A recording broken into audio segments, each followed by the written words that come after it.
여러분 안녕하십니까? 여기는 대치동 스카이 입시교육 직영 스카이 진학교육의 MMI 담당 유홍선 연구소장입니다. 지난 우리 이제 올려놓은 강의에 보면은 여러 가지 의학 계열, 특히 저번에 이제 수의학 계열에 대한 강의를 냈고, 오늘은 이번 강의는 이제 가장 센 치대에 대해서 MMI, 즉 서울대학교 기출 2024학년도 치과대학원 치과의학 학사 전문 석사 통합 과정을 이제 기출문제를 상황 판단 문제를 이용해서 어떻게 대처하고 또 답변을 어떻게 할 것이며 그 외에는 이제 인성 문제 이런 것들을 공부해 보도록 하겠습니다. 자, 가장 센 치대 MMI. 자, 2024학년도인데 2025학년도 서울대 MMI 상설 캠프가 지금 시작되고 있고요. 자, 그리고 고3, 재수생, 반수생, 일반 전형, 지역 전형, 특히 일반 전형 지역 통틀어서 대치동, 본원, 서초동, 방배동에서 이미 시작을 하고 있고, 자, 의학도가 되는 일, MMI 최고 전문가, 자, 서울대 출신 선생님들도 계십니다.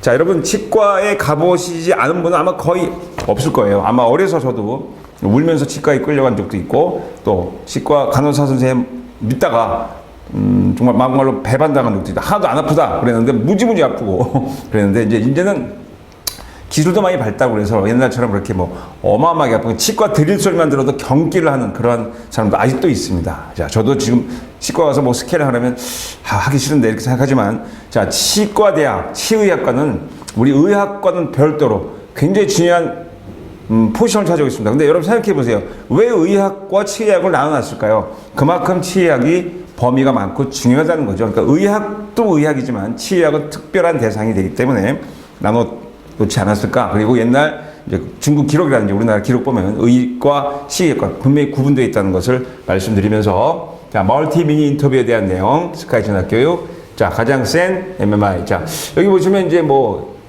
전문인, 교양인, 뭐 개방적 문화 이렇게 쭉 나와 있는데요. 어떤 게 속하는지, 자, 의학계열 드릴, 의대, 치대, 수의대. 오늘은 이번 강의는 치대에 대한 전문, 특히 전문 석사, 학사 통합 과정에 대한 기출 문제인데요. 자, 잠깐 설명하면 서울대는 수의과대학 19명, 여기 쪽 의과대학 50명 이렇게 있는데요. 그 다음에 치과, 대학원, 치과 25명. 1단계 서류평가, 정원의 2배수. 그 다음에 2단계는 서류 적성, 면접구술. 면접구술에서 모든 게 결정된다. 이렇게 보시면 되겠습니다. 자, 그러면 이제 치과, 대학원, 치과학과에서 모집 단위, 평가 내용, 방법 간단히 설명하면은, 자, 우선 치의학 대학원 치과 의사가 되려면 무슨 자질이 있어야 될 것인가 이런 거 물어보겠죠. 그래서 치의학을 전공하는 데 필요한 자질, 적성과 인성을 표면, 그러니까 의사와 비슷하죠. 그러니까 뭐 투철한 직업 정신도 있어야 되겠고, 또 투철한 전문 지식이 있어야 되겠죠. 그 다음에 소통하는 능력, 뭐 이런 것들을 쭉 나열해서 보시면 되겠죠. 그죠? 그러니까 전문 역량 최고 지식 같은 게 있고, 그 다음에 신뢰를 받는 치과 의사, 뭐 이렇게 되면 되겠죠. 그죠? 그 다음에 자부심과 사명감 있는 치과 의사. 자, 이제 치과는 바로 우리 여기만 하는 게 아니고 뇌까지 연결돼서 사람 생명에 굉장히 중요한 역할을 하고, 요즘은 이제 성형외과와 또 연구돼서 여기 구조를 연구하는 그런 학문도 새로 생기고 있습니다. 그래서 다양한 상황 제시. 자, 이번 강의는 상황 판단인데요. 제출 서류 확인하고 면접당 10분씩 4개 면접실에서 하니까 40분 내외 꽤 오래 하죠. 네, 상황 속지를 위한 답변 시간을 별도로 부여할 수 있다는 내용 보시면 되겠습니다. 그래서 멀티 미니 인터뷰, 다시 한번 상황 판단, 가치관, 인성인데 요번 이 강의는 상황 판단에 대한 내용으로서 한번 정리해 보죠. 자, 그럼 2024학년 대학 신입 학생 입학 전형 수시, 정시, 쭉 치과 대학원, 치과 의학사, 전문 석사 통합 과정에 대한 기출 문제입니다. 자, 제시문 1을 보겠습니다.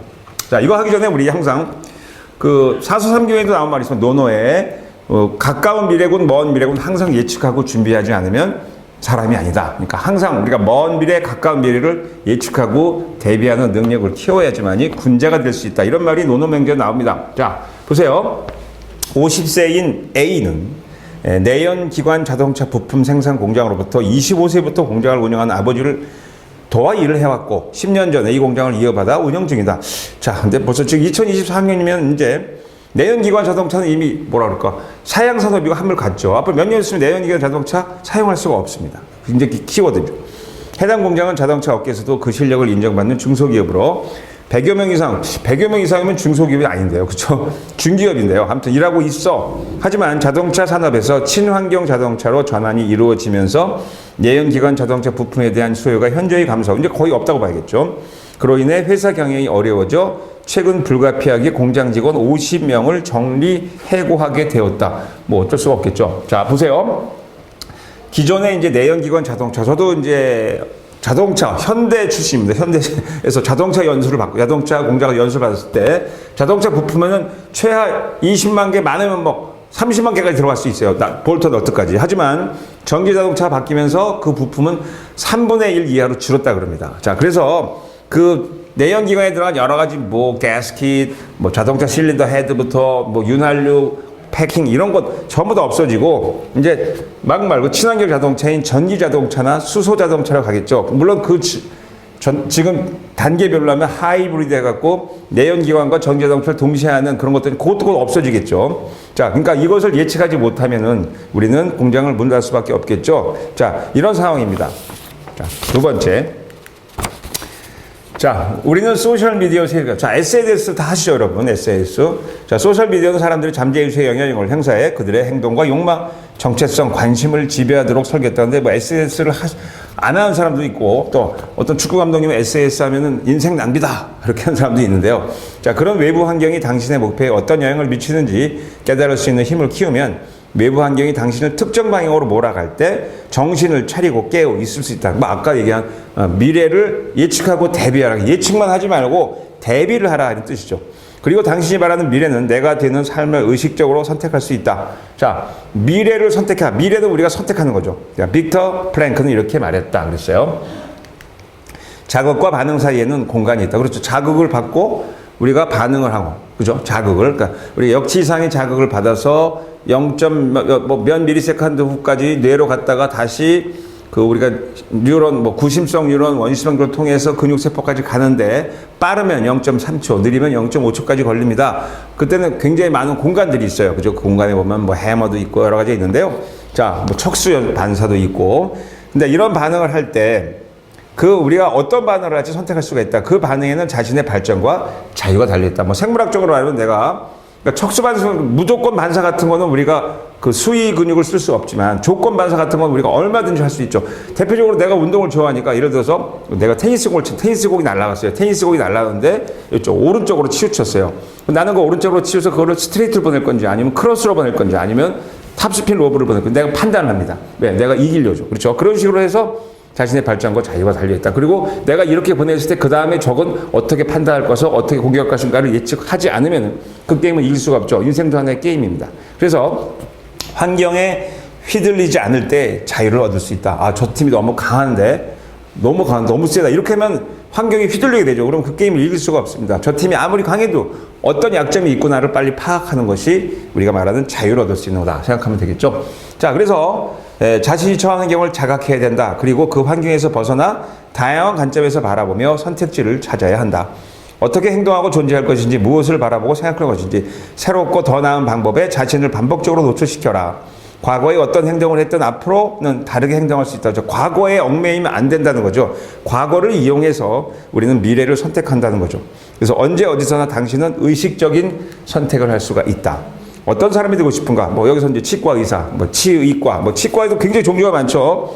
그러니까 예를 들어서 기초치료 하실 건지, 임상치료를 하실 건지, 뭐 여러 가지, 그죠? 그 다음에 치의 양리학을 하실 건지, 아니면 치의 재료학을 하실 건지, 아니면 AI와 결합된 뭐 구강 무슨 내과를 하시던지, 앞으로 이제 AI 때문에 치과에서 돈 많이 벌게 생겼습니다. 자, 그래서, 하지만 그 대답은 현재 상황을 벗어나야 한다. 지금 알고 있는 지식에 갇히지 말고 상상력을 발휘해보라.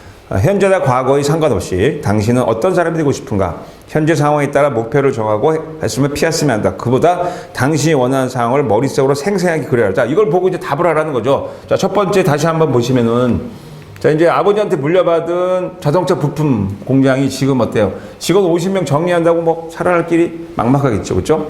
정리하고 한다는 게 굉장히 어렵다는 거 여러분 뭐, 그죠? 그러니까 예를 들어서 하나만 예를 들어줄게요. 옛날에 지금은 이제 디지털 카메라 시대가 됐잖아요. 이제 디지털 카메라 지니까 사진 필름, 여러분 옛날에 보면 사진 인상 있죠. 이렇게 흑백 사진 뭐라 그럴까? 필름을 이용해서 인화지가 있는데 지금도 집에 있는지 모르겠지만 그 인화지를 만드는 회사, 필름을 만드는 회사가 두 개 있었어요. 코닥, 후지필름. 코닥 후지필름 지금 없어졌죠. 왜냐하면 그 사람들은 지금 디지털 카메라를 예측 못했고, 하지만 후지필름의 후지 회장은 그거를 건설업으로 바꿔서 성공을 했습니다. 그러니까 한 회사는 망했고 한 회사는 직종을 건설으로 바꿨으니까 그 필름 만드는 그런 여러 가지 건설 어떻게 컨트롤했을까? 그러니까 예를 들어서 내장재, 외장재를 그런 사진 필름으로 만드는 그런 특수한 기술을 또 뭐 유리 만드는 유리 코팅 기술 이런 걸 이용해서 건설으로 돌려서 성공하고 있습니다. 자, 그래서 마찬가지죠. 지금 이런 내연기관에서 만들어진 부품 공장을 빨리빨리 예측을 하고 미래를 대비해서 다른 공정, 그러니까 전기 자동차에 들어가는 특수한 배터리 공정이라든지 아니면 요즘 말하면 폐 배터리를 다시 재생하는 그런 공정들 여러 가지가 있잖아요. 그렇죠? 예, 그런 부품 공장을 새롭게 만드는 그런 준비를 미리 해야 된다라고 해 있고 그다음 두 번째 보시면 자, 여기 보면 공간에는 자, 다시 한번 자극과 반응 사이에는 굉장히 짧지만 그 공간에는 우리가 어떤 반응을 할지 선택할 수가 있다. 과거에 미루지 말고. 그러니까 미래를 예측하는 걸 끝내지 말고 미래를 대비하라. 그런 뜻이겠죠. 그러니까 치과 의사로서는 뭘 대비할 거냐 물어보면은 자, 이제 옛날처럼 뭐 드릴을 써갖고 막 이런 치과가 아니고 요즘은 마취해도 바꾸고 또 상당히 뭐라고 유연성 있게 이제 치료를 하는데 물론 아프긴 아프지만 그래서 이제 AI나 이런 4차 산업 빅데이터를 이용한 뭐 예를 들어서 옛날에 이렇게 뭐 사진을 때 요즘은 AI가 이렇게 치과 요 틀을 떠서 보철물을 설계하는 그런 기술까지 온 걸로 알고 있습니다. 저는 전문가가 아니지만 그래서 여러분들이 이제 할 때 그 치아 치주조직 구강 구조물 같은 걸 만들 때 그 상당히 AI의 도움을 받는다. 그러니까 구강 생리학 같은 거 그리고 영상 치의학도 요즘은 뭐 굉장히 중요한 발달해 있죠. 그다음 구강 안면 외과학 같이 해서 성형수술하거나 요즘 뭐 알다시피 배우님들이 이렇게 턱 많이 깎잖아요. 그 치과에서 없으면 안 되겠죠. 그것도 전부 다 요즘은 구강 안면 외과학처럼 해서 새로운 미래를 개척할 수 있는 그러한 기술을 또 기술과 어떤 정보 공부를 해야겠죠. 그래서 전문 영역 최고 지식을 갖고 있는 그런 외과에서 되려면